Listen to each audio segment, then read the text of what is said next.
This man's name is Nick Macrados. Destination, Munich. Occupation, freelance journalist, door-to-door salesman, jack of all trades, with no particular skill in any. But in Vienna, his last stop in a search of fortune, Macrados made a contact that promises to open for him a whole new career.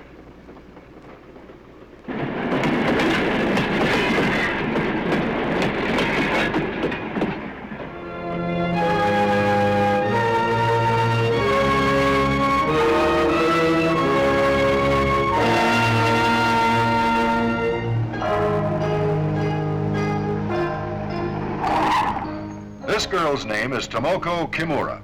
Occupation, taxi dancer in Tokyo's music hall, a favorite night spot of American servicemen. Lately, having struck up an acquaintance with a U.S. Marine, Tomoko has made his service club her afternoon hangout.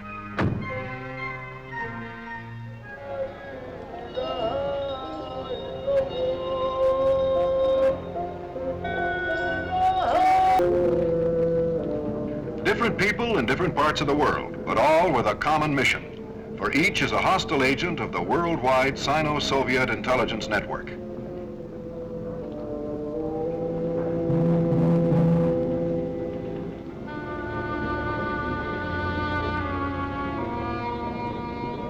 Pardon, sir.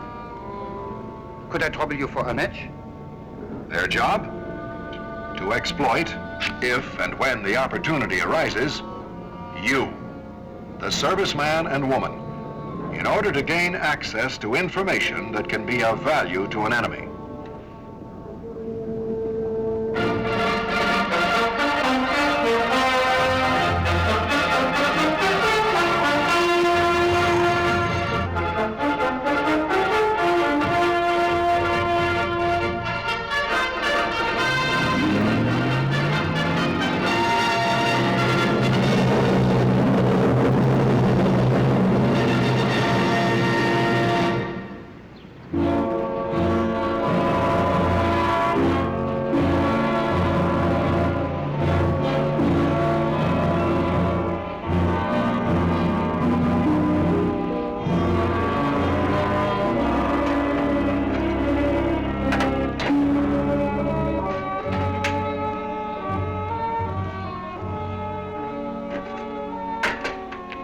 These cases have been taken from the files of the Army Intelligence Corps, the Office of Special Investigation, U.S. Air Force, and the Office of Naval Intelligence. Today, we're going to show you 3 cases of attempted espionage by agents of the Sino-Soviet intelligence system. Now, for security reasons, certain names and locations have been altered. But essentially, these things happen. They're typical case histories. As these cases unfold, you'll recognize the way a Sino or Soviet agent operates, both in finding someone vulnerable to subversion, as well as in their technique of ensnaring him, then applying pressure to get him to play ball. We show you these cases so you'll be on your guard. Today, all over the world, there are thousands of Sino-Soviet intelligence agents with money to burn, looking for unsuspecting targets for exploitation among members of our forces. There may be someone right now taking your measure, probing for a vulnerable area, whether it be loneliness, indebtedness, desire for sex, easy money, or the sporting life. In fact, everyone in uniform could be a target of opportunity for exploitation if he is vulnerable. Profit from these cases.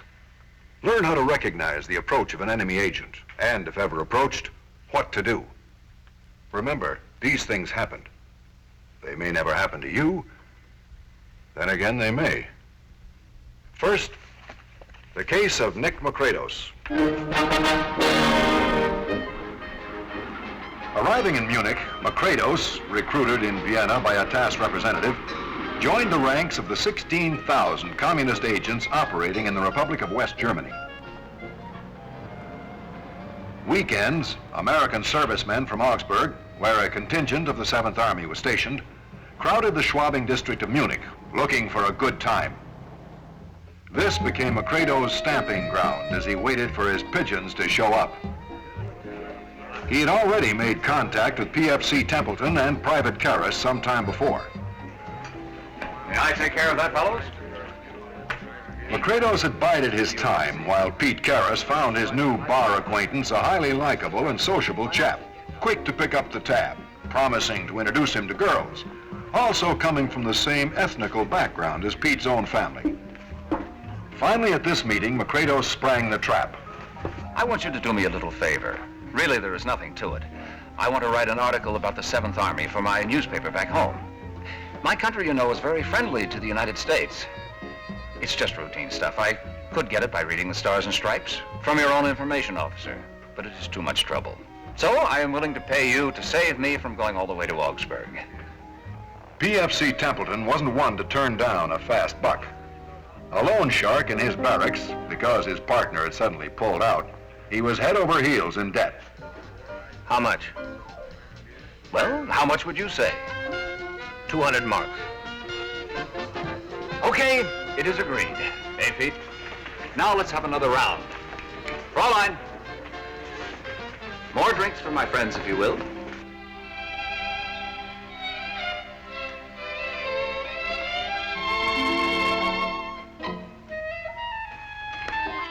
Fine, Pete. A small formality, Pete, if you'll just sign this receipt. It just says for services rendered. We know what it is for. Come, Pete, the girls are waiting.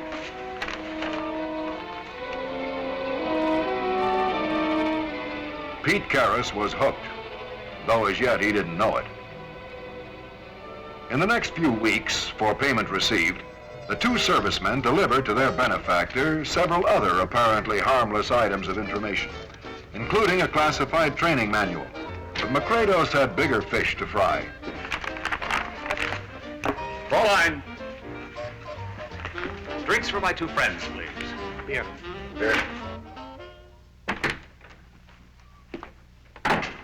Where is Pete? Bedroom. Pete? Why don't you leave us alone? Pete, the house.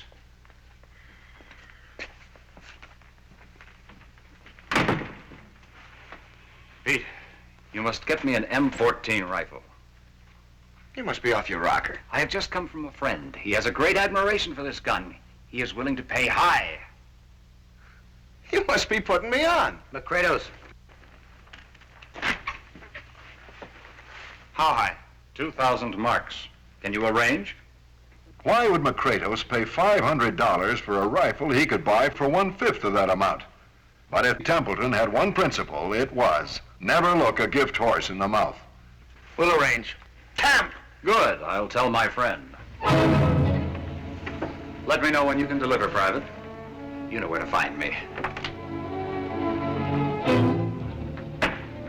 I don't like it. I don't like it at all. We're both in too deep to renege now. In a way, the private was right, for Macredos had been careful to get his signature to the last receipt. But Kratos is a good egg. He won't get us into trouble. As long as he keeps shelling out the dough, I say here's to Macredos.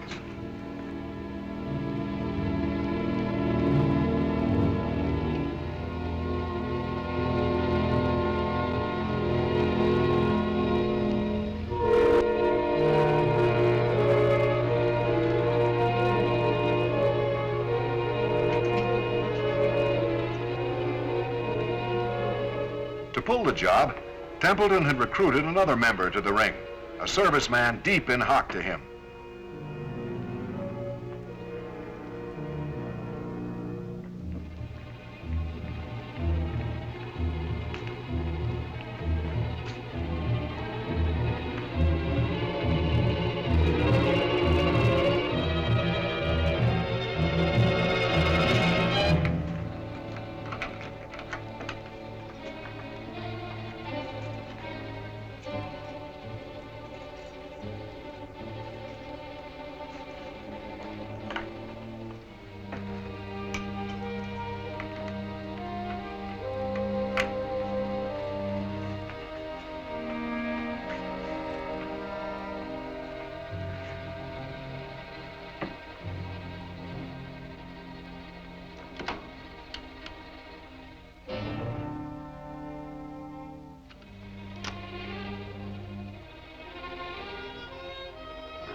In the next few months, there were other mysterious losses from an arms room of Company B.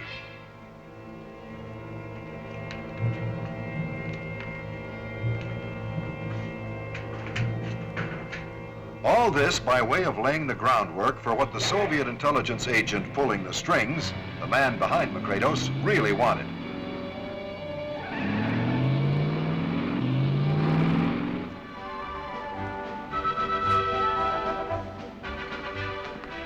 Herr Macredos, wie geht's? How is everything? Everything is fine. Won't you sit down? Herr Golos was one of a great number of Soviet intelligence agents who operate today under a legal cover. In his case, as a representative of the TASS International Newspaper Services. You are waiting for someone? Yes, I have two friends I must meet for lunch. Then I wouldn't keep you. In fact, I have a luncheon appointed myself. Guten Tag, Herr Macredos.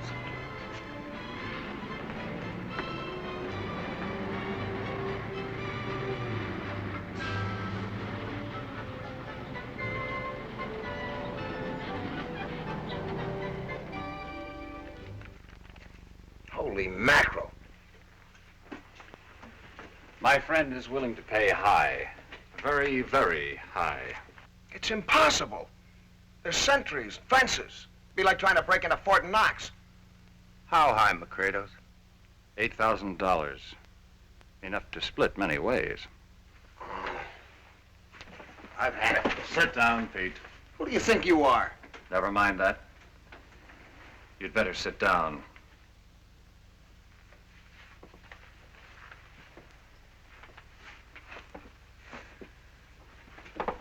Pete, what would you say if your commanding officer were to receive a certain piece of paper with your signature?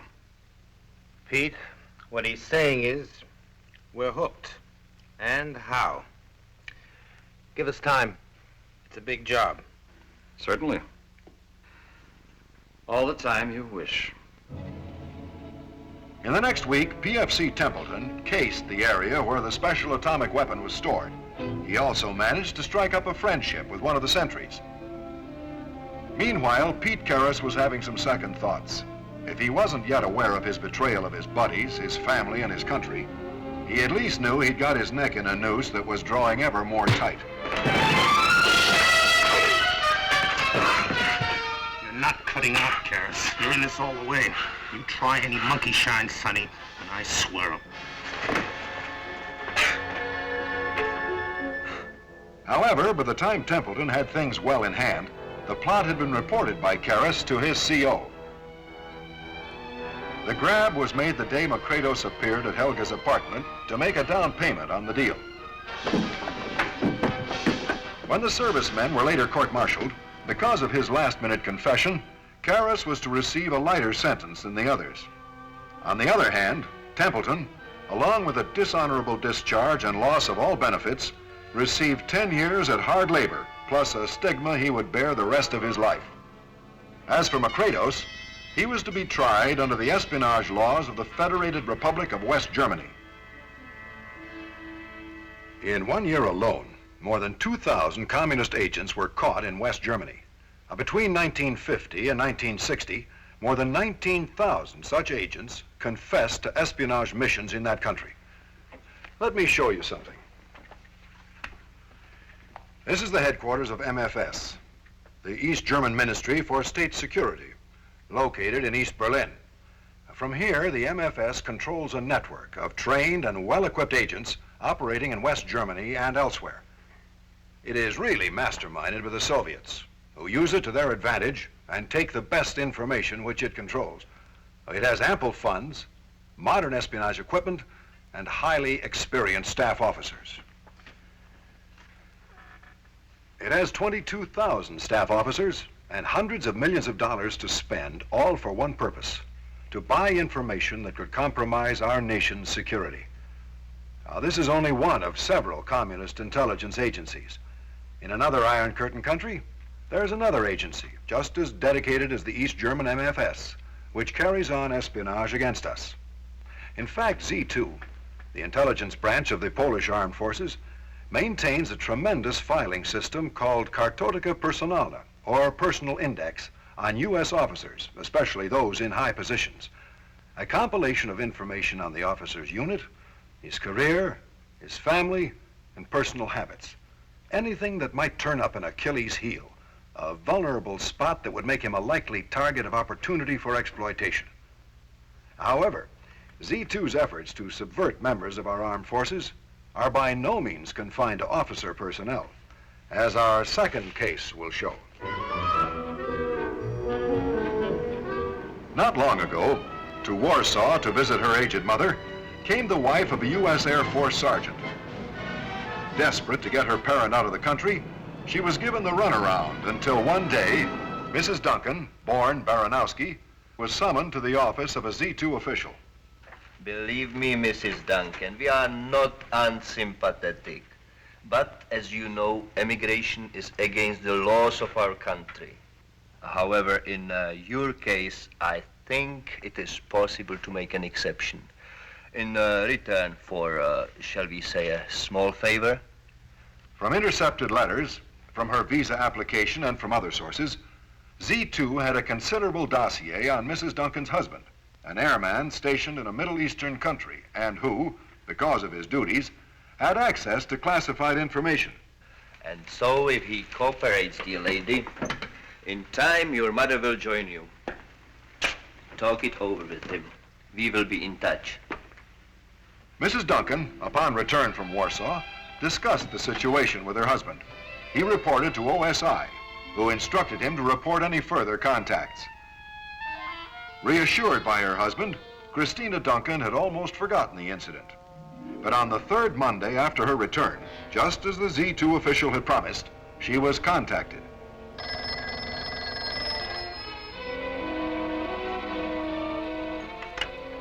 Hello?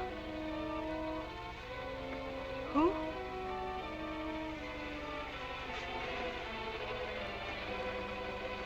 Where? All right. I'll be there.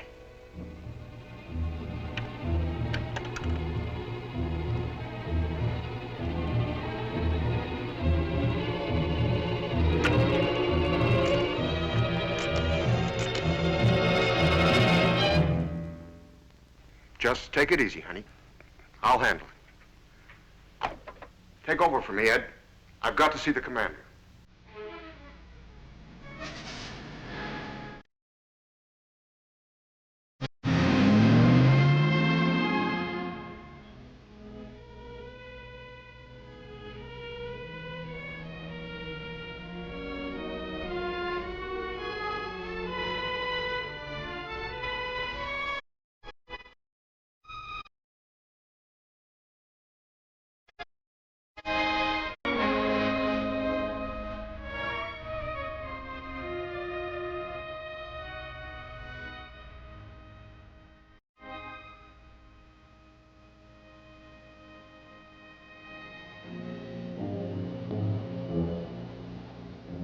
When Christina Duncan delivered her first assignment to the Z2 agent, the meeting was under surveillance of OSI agents and local authorities who had prepared the information.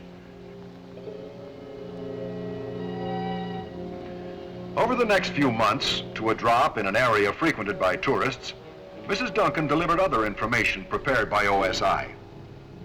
The number and type of aircraft at the base, its facility charts, and other important-looking but unclassified material.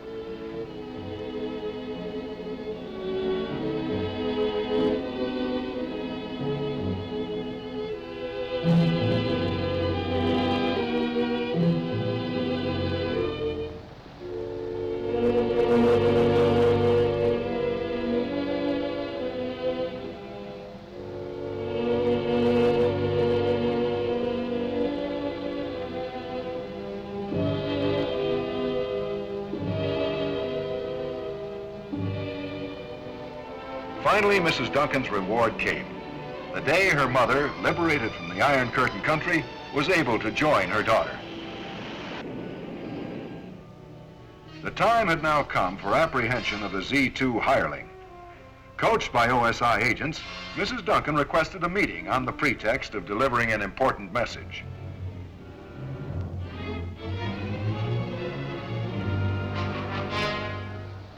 When she arrived at their meeting place, Janos did not have her wait long.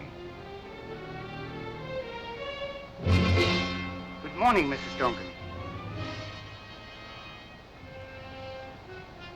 Quick, where is it? Janos was never able to transmit that information, for he was arrested and jailed under violation of local espionage laws, bringing to an end his career as an intelligence agent. A relative behind the Iron Curtain, indebtedness, loneliness, the desire for an easy buck, all vulnerable areas ripe for exploitation. But there is yet a more common pressure point of the serviceman, seldom overlooked by the Sino-Soviet intelligence agent. And that brings us to our third case. Tomoko Kimura was no Mata Hari, but she had her value to her employer, a Sino-intelligence agent. Using sex as bait, she'd been able to elicit odds and ends of information concerning the goings-on of a technical representative for an American electronics firm. Her boyfriend, Corporal Bissell, went about his duties comfortable in the knowledge that, upon his return, an appetizing dish would almost certainly be awaiting him. Here you are, buddy. Did you hear the latest? Got it through the grapevine. Scotty's out to corner the black market. He's bought himself over 150 of booze. And who does he think he's kidding? Why, that thieving little rascal. Who's Scotty? Johnny, who's Scotty? Huh? This man Scotty, who is he? Oh, just some American tech crap over here on classified stuff. What's it to you, Tomoko? Just wondered. Come on, Miss Nosy, we've more important things to do.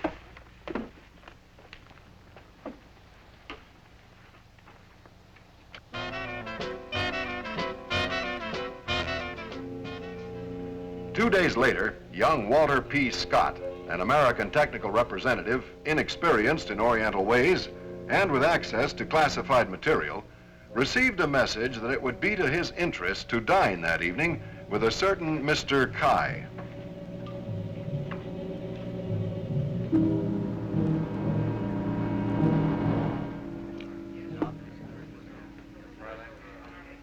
And so, my friend, for 2 cases of scotch, I would gladly pay what you are accustomed to receive. But why me? Oh, come now, Mr. Scott. I happen to know this is not a new experience for you. Got the wrong man, Mr. Kai. Mr. Scott, your superiors would be most interested in my information. I assure you it is most reliable.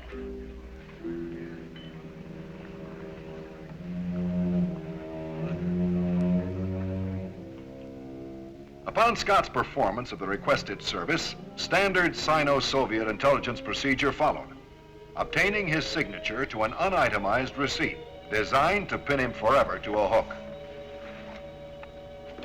In time, the pressure was applied on Scott to sell another type of service. This involved the theft of classified data so vital to his responsibility in Japan.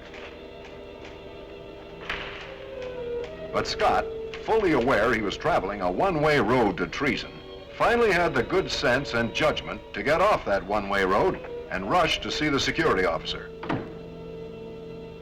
An investigation was started immediately.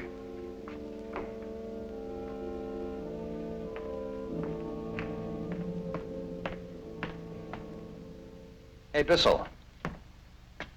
You got a minute? Oh, sure, Top, come in. Do you remember the day you told me about Scotty hoarding all that booze? Did you babble that to anyone else? Why, Top? Ah, he's in a pack of trouble. So think hard, Corporal. Yeah, to Mike Wilson. I remember. Tomoko and her pal were there, too. Tomoko. You know, she kept asking me about it, wanted to know all about Scotty, kept after me for hours.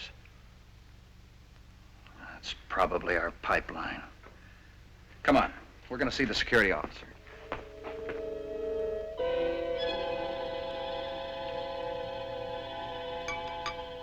The wrap-up of the case? The Chinese Communist intelligence agent was apprehended in midst of receiving stolen material. That same day, the service club was declared off-limits to Tomoko Kimura. There are important lessons all of us can learn from these cases of attempted penetration of our nation's security.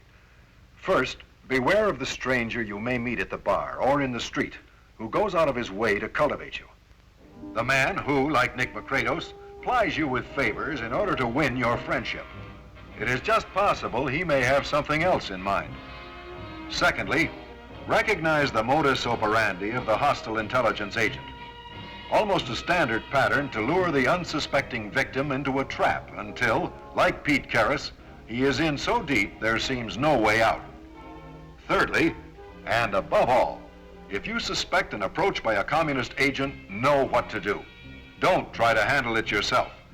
Instead, stall for time and, like Sergeant Duncan, report the approach immediately to your CO or the nearest security officer. Almost daily, the espionage war being waged by the Sino-Soviet intelligence network grows more intense. Today, it is common knowledge that Soviet espionage agents are operating everywhere. Even the Soviet tourist may have an intelligence assignment. In addition, thousands of nationals of other countries are in the employ of this system. Remember, we cannot be too alert, for no one in uniform, sailor, soldier, airman, or Marine, is immune to an approach by a member of this worldwide network. But each of us is responsible for safeguarding the security of our military forces. And so we repeat, if you are ever approached to perform even a seemingly harmless service having to do with your military duties, or know of another serviceman being involved in such an approach, report it at once to your CO or nearest security officer, so that our counterintelligence forces may cope with this threat. Whatever you say will be held in strict confidence. By doing so, you'll be fulfilling service regulations. You'll be performing a patriotic service to your country.